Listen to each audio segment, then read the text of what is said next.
February 24, 2022. The world watched in shock as Russian forces launched a full-scale invasion of Ukraine. It was the largest conventional military assault in Europe since World War II. Cities like Kyiv, Kharkiv, and Mariupol became battlegrounds overnight. But why? Why would Russia, a nation 27 times larger than Ukraine, initiate such a devastating conflict? Was it about land, power, history, or something deeper? Welcome back to the Deep Dive. Today, we're untangling the complex roots of this war, a story that doesn't start in 2022, but over a century ago. To understand the present, we must look to the past.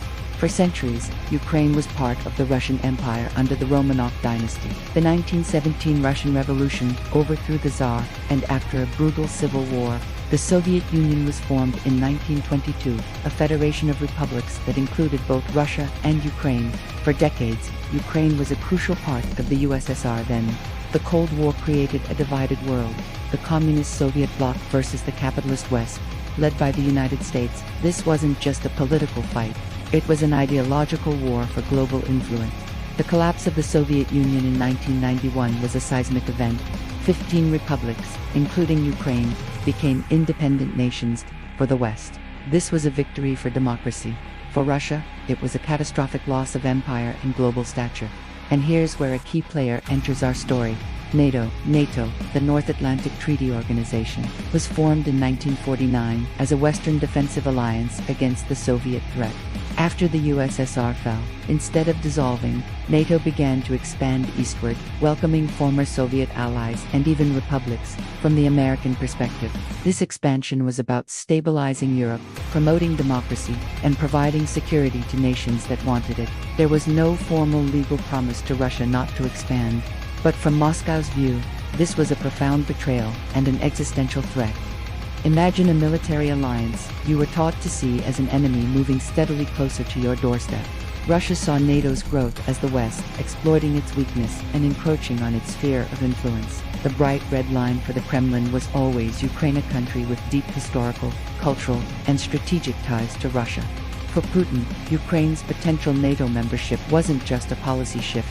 It was an unacceptable security risk that could not be allowed. Tensions boiled over in 2014.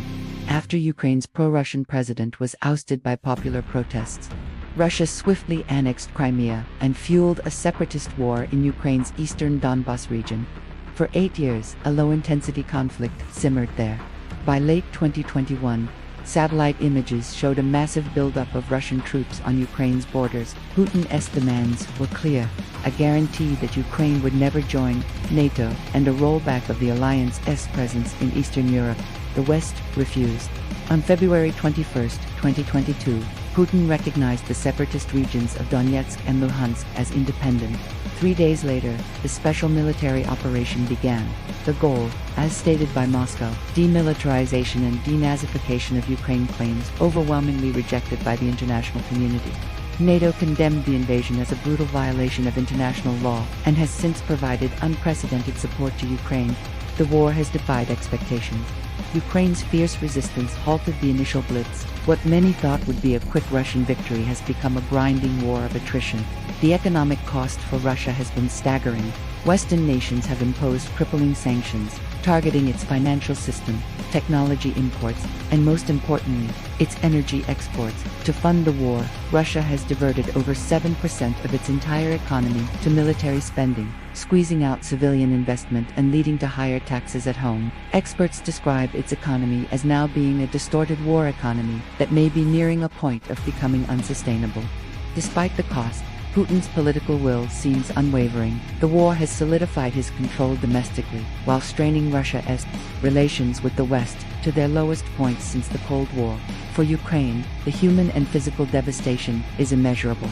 And for the world, it has triggered a global food and energy crisis, reshaped alliances, and forced a grim re-evaluation of security in Europe. So, is this just a war about NATO?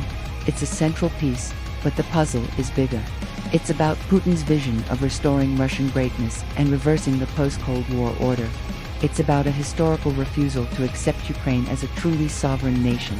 And it's about the clash between a world order based on rules and one based on spheres of power. The conflict continues with no clear end in sight. It has become a brutal test of endurance of military supplies, economic resilience, and political will. What do you think? Is Russia's primary motivation security, as it claims, or is it a desire for imperial restoration? And what would a lasting peace even look like? Let's have a respectful and insightful discussion in the comments below. If you enjoyed this deep dive, please hit that like button and subscribe for more content that goes beyond the headlines. Thanks for watching, and I'll see you in the next video.